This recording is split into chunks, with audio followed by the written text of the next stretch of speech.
After trauma, there can be shame, doubt, sadness, confusion, and anger. And then on top of that, there's triggers and flashbacks that keep you prisoner to your life's worst moments. It's like a bully taking you by the hand and dragging you through the dirt one more time just because they can. Are we just doomed to a lifetime of submission to these forces? Is there any way out of this never-ending nightmare?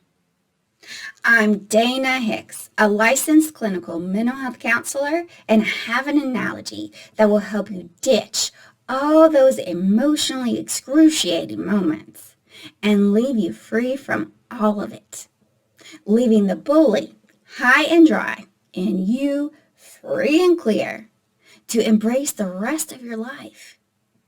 So here is where emotions come into the analogy. So say the emotions, the uncomfortable feelings, the flashbacks, the triggers are the bully, okay? And they're grabbing you and dragging you through that dirt.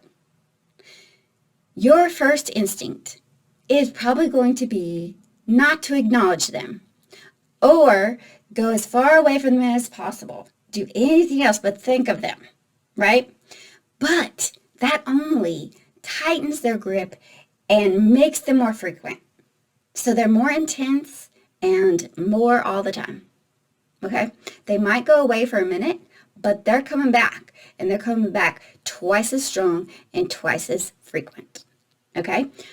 But if we start to lean into them with a sense of curiosity, giving yourself permission to feel the feelings and explore the root of them, where did they come from? And what are the thoughts and beliefs involved in this? The more you lean into it, the more you get the leverage of that opening. And the opening, my friends, is the hope that eventually starts to make itself known under the surface of all that uncomfortable stuff. And once you start believing in the hope rather than the surface uncomfortable things, the more you can actually lean in and break free from the symptoms. And then all of a sudden you realize that those uncomfortable feelings and the triggers and the flashbacks no longer have so much power over you because you know that hope is what is really true.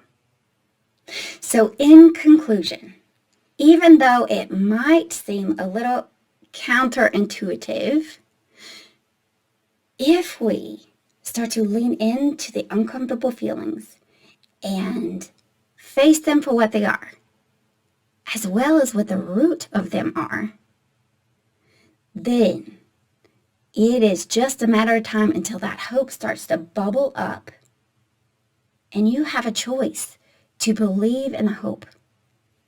And your belief in the hope is what breaks you free from the symptoms, from the power of the uncomfortable. Wow. So, after reviewing this analogy and how it applies to uncomfortable feelings, I'm wondering, how has your idea of trauma symptoms shifted? And how has your idea about facing your own trauma symptoms shifted? I would love to know. Please let me know in the comments below, and feel free to share, like, and subscribe below with no strings attached.